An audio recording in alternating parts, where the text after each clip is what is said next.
Domingo, dia 6 de julho de 2025. Sejam todos muito bem-vindos, meus amigos, a mais um vídeo do canal Terra Brasilis News. Olha só, vamos conversar um pouco sobre tudo que está acontecendo. Vamos falar de uma certa maneira sobre geopolítica nacional e internacional e colocar todos nós em uma realidade que muitas vezes tentamos esconder. Preferimos não ver nem ouvir, porque é claro, é sempre muito melhor focarmos nossas vidas em coisas boas, coisas positivas, por mais difíceis que pareçam ser. E geralmente, para todos nós que já passamos daquela fase das aventuras, já estamos naquela fase dos pés no chão, conscientes de tudo que a vida já mostrou, claro que a realidade, por pior que seja, é sempre melhor, para que possamos nos adequar, nos precaver, nos colocar no caminho certo. Por que eu estou falando tudo isso? Porque é nítido e notório tudo que está acontecendo no Brasil. Não precisamos mais ficar aqui enaltecendo cada dia mais o nosso presidente Jair Messias Bolsonaro, pois todos nós já sabemos de suas qualidades, de sua competência, de tudo de bom que ele fez pelo Brasil, e sabemos principalmente da perseguição covarde que se faz a ele, da perseguição imunda que se faz contra ele, e sabemos perfeitamente quem participa desta farsa, quem participa desta tentativa de destruir os conservadores brasileiros, a direita brasileira, se é que assim podemos chamar. Então, diante disto tudo, o que temos que pensar é o seguinte: se você sobe ao topo de um edifício e não consegue subir mais, porque não tem mais andares a subir, você fica esperando que o elevador vizinho desça. É uma forma de ficarmos um nível acima. É assim que nós estamos vendo o Brasil acontecer. O governo brasileiro, por si só, está se autodestruindo. E, por incrível que pareça, o ruim pode ser bom. Como diz a grande filósofa Miriam Leitão, não é isso? O ruim pode ser bom, porque este ruim pode marcar o fim desse governo de esquerda. Não a tirania necessariamente dita, porque a tirania precisa de uma força maior para que possamos derrotar. Mas quem olha o Brasil de fora vai perceber que nas últimas semanas o debate, por exemplo, sobre aumentar os impostos para os mais ricos voltou à tona com força, impulsionado por discursos populistas que evocam, digamos assim, a proteção aos pobres como uma justiça social, a equidade, a redistribuição de renda. Este é o papel de um governo populista: vender a imagem que precisamos destruir os ricos para fazer crescer o nível de qualidade de vida dos pobres. Lê do engano, todo mundo sabe disso. Mas trata-se de uma pauta que soa moralmente defensável, afinal de contas ninguém se oporia a pedir uma maior contribuição de quem pode mais, evidentemente. Mas isso na prática não funciona desse jeito. Na teoria, elevar tributos sobre altos salários, grandes patrimônios, heranças, lucros e dividendos parece uma medida de justiça distributiva, mas na prática trata-se de um mecanismo de baixa eficácia, alto custo político e efeitos colaterais severos. Governos que caminharam nessa direção, que tentaram agir dessa forma, como a França e a Argentina no passado, colheram resultados decepcionantes: fuga de capitais, retração de investimentos e impacto marginal na arrecadação. A retórica do fazer os ricos pagarem mais é um trunfo ideológico da esquerda contemporânea, que utiliza como símbolo de enfrentamento à desigualdade atacar os ricos. É assim que eles fazem. Contudo, na maioria das vezes, funciona como uma cortina de fumaça para esconder a incapacidade crônica do Estado em cortar gastos, reformar sua máquina e combater os verdadeiros privilégios que, ironicamente, muitas vezes estão dentro do próprio governo, ou quase sempre estão. Países com ambiente hostil ao capital privado tornam-se menos atraentes a investidores, sejam eles nacionais ou internacionais.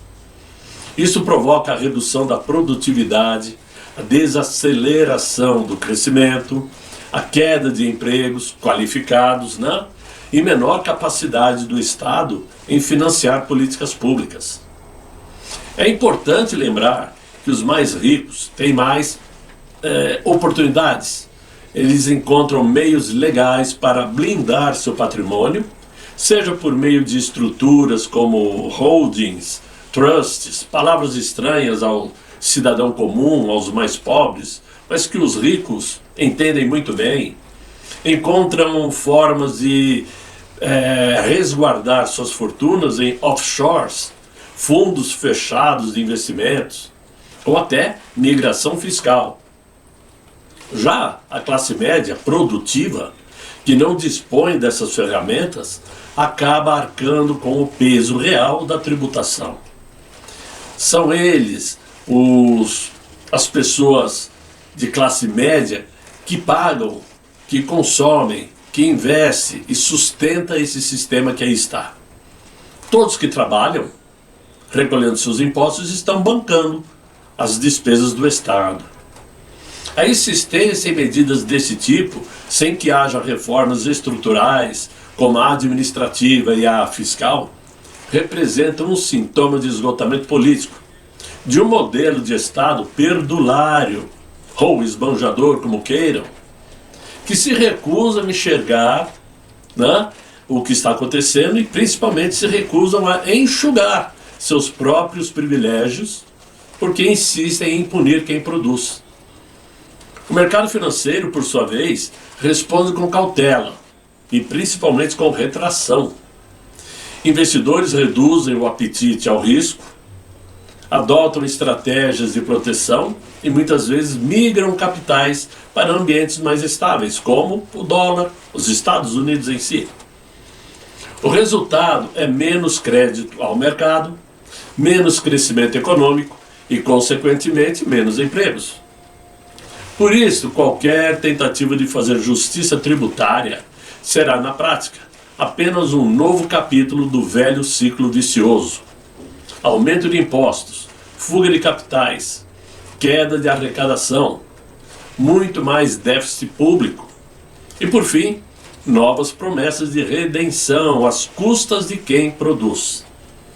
Não existe solução para um Estado que gasta mal, que é irresponsável e que entrega muito pouco.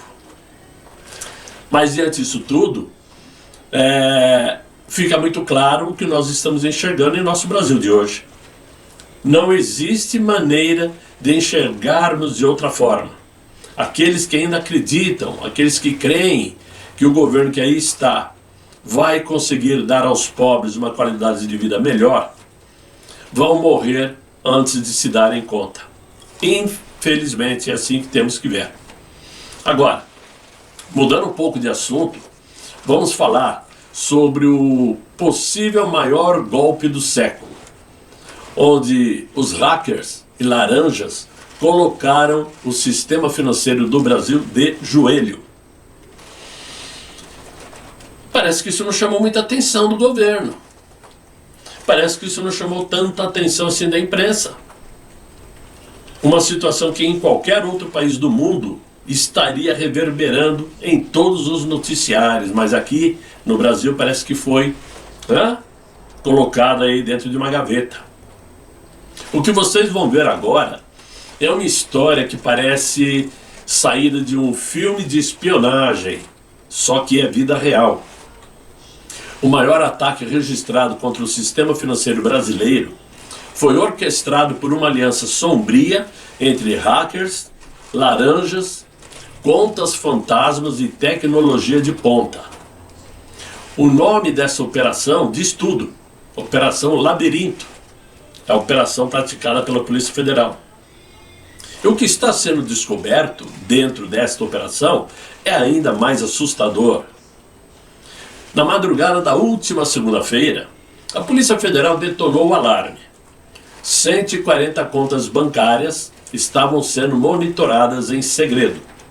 Todas elas ligadas a um gigantesco esquema de fraude, lavagem de dinheiro e roubo eletrônico. O que parecia mais um caso de estelionato comum, logo se revelou numa bomba relógio de proporções nacionais e também internacionais. As contas estavam ligadas a laranjas, empresas fantasmas e influenciadores digitais que ficam vendendo oportunidades de ganhar dinheiro fácil, que juntos movimentaram centenas de milhões de reais em tempo recorde, sem que nenhum órgão regulador percebesse a tempo. Estranho, não é? A Polícia Federal afirmou em nota confidencial que foi vazada para a imprensa, né, que estamos diante do maior golpe registrado contra o sistema bancário brasileiro, em termos de escala, velocidade e engenharia criminosa. Com o avanço das investigações, veio a confirmação mais temida. O sistema financeiro havia sido hackeado e ninguém percebeu. Será que não perceberam mesmo? Será que foi tão surpresa assim? Durante 6 meses, uma rede internacional de criminosos cibernéticos infiltrou-se, né? Um grupo infiltrou-se sorrateiramente em servidores de bancos digitais e fintechs, plantando lá códigos, capturando dados e burlando firewalls, um muro de proteção digital, né? Com facilidade assustadora. Uma coisa muito rápida. Isso me lembra quando um certo hacker invadiu um certo sistema eleitoral por meses e nada aconteceu, a não ser a incriminação de um certo presidente, perseguido até hoje, que ousou a apontar o acontecido em uma live. Com o uso da inteligência artificial generativa, deepfakes e bots autônomos, os criminosos conseguiram não só roubar dados, mas falsificar identidades, burlar autenticações por vídeo e transferir bilhões em segundos, muitas vezes para contas laranjas previamente preparadas no Brasil e no exterior. Os prejuízos foram estimados em mais de 8 bilhões, incluindo o dinheiro desviado, os danos às instituições e o caos nos bastidores do Banco Central e também na Comissão de Valores Mobiliários. O engraçado é que nessa semana, mesmo com esse escândalo, com esse roubo do Banco Central, ou no Banco Central, o dólar caiu, o mercado financeiro estava tranquilo, não houve nenhum corre-corre. É muito estranho. Geralmente acontece o contrário. Fato é que um verdadeiro colapso digital foi muito bem preparado e muito silencioso. O mais impressionante é que tudo isso aconteceu sem que o público ficasse sabendo. Mas, segundo fontes, dados sigilosos de milhares de brasileiros foram comercializados na Dark Web, a parte mais profunda da internet que a maioria de nós não enxergamos. E novas fraudes ainda podem ser disparadas a qualquer momento. O colapso pode literalmente estar dentro do seu próprio celular. A Polícia Federal conectou os pontos e cerca de 140 contas monitoradas na Operação Labirinto foram abastecidas com dinheiro vindo do ataque hacker. Ou seja, o crime era duplo. Os hackers roubavam os bancos e os operadores lavavam o dinheiro. Tudo isso sob a aparência de legalidade, com plataformas de investimentos falsas, influenciadores com discursos motivacionais e promessas de liberdade financeira. É o casamento certo entre tecnologia de ponta e o crime organizado. E o Brasil, ao que tudo indica, foi apenas o começo. Porque diante da gravidade, o governo já fala em auditorias emergenciais, mudanças regulatórias, bloqueios judiciais e prisões internacionais. Segundo uma fonte aí da Interpol, existem evidências de ramificações na Rússia, Vietnã, Nigéria e Estados Unidos, com suspeitos já identificados e mandados de prisão em sigilo. Ora, é uma coisa que surpreendeu a todos depois que saiu a notícia, mas uma notícia que parece que durou um dia, porque a imprensa nada comentava mais. Comentou num dia, no dia seguinte parece que virou fumaça, né? A operação agora se tornou global e pode atingir políticos, executivos, influenciadores e até servidores públicos brasileiros. A frase nos bastidores da Polícia Federal é clara: ninguém está a salvo. É o maior escândalo financeiro e cibernético da história do Brasil. Um rombo invisível, criado com cliques, deepfakes e promessas de riqueza fácil. A pergunta que fica é a seguinte: será que o seu dinheiro está mesmo seguro? Será que realmente foi um trabalho apenas de hackers? Por quê? Uma hora são descontos ilegais na aposentadoria do trabalhador. Outra hora são empréstimos compulsórios nas contas dos aposentados. Descontos dentro de contas nos bancos. E agora um ataque hacker. Tudo para arrematar bilhões de reais em um momento onde todo mundo sabe que esse governo está desesperado atrás de dinheiro. E eu não estou aqui fazendo nenhuma conjectura. É somente um comentário. Certo? Agora, o que não ficou bem mesmo foi essa reunião do BRICS. Essa reunião do BRICS, oficialmente intitulada Fortalecendo a Cooperação do Sul Global para uma Governança mais Inclusiva e Sustentável. É muito bonito. É uma coisa maravilhosa, né? Só que terminou e não vai deixar saudades nenhuma, principalmente aos mais entusiastas militantes petistas. Foram 126 pontos considerados sensíveis pelos participantes, mas com ênfase em reformar o Conselho de Segurança da ONU, reformar o Fundo Monetário Internacional e mudança das cotas de votos, preocupação com crise humanitária em Gaza, críticas às tarifas dos Estados Unidos e promoção de moedas locais. Fica muito claro, meus amigos, que todas essas pautas batem de frente com a verdadeira democracia praticada pelos Estados Unidos e por alguns países da Europa, né? O que de certa maneira tira totalmente o brilho do tal BRICS, né? Tira aquele brilho de querer se transformar num bloco influente na geopolítica mundial. Só trataram de pautas da esquerda mundial. Uma geopolítica de esquerda, ideológica. Nada além disto. O que era para ser a coroação de uma nova era multipolar terminou como um retrato melancólico de um bloco dividido, enfraquecido e cheio de contradições internas. A cúpula do BRICS foi realizada sem a presença de Xi Jinping, que pela primeira vez faltou a uma reunião do BRICS, sem a presença de Vladimir Putin, porque não pode viajar, senão pode ser preso. Até o recém-convidado, o Irã e o Egito também não compareceram. Ou seja, foi uma maneira de mostrar a fraca cúpula do BRICS aqui no Rio de Janeiro e o péssimo momento diplomático brasileiro. Figuras que deveriam estar presentes faltaram. E por isso o bloco pode estar atravessando sua maior crise diplomática desde a fundação. No centro da tensão, dois elementos dominaram os bastidores: a inclusão polêmica do Irã como membro pleno e a ausência do Xi Jinping.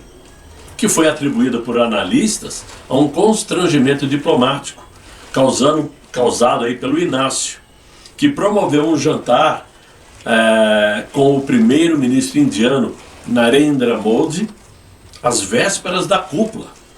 E isto acirrou a rivalidade silenciosa que existe entre Pequim e Nova Delhi.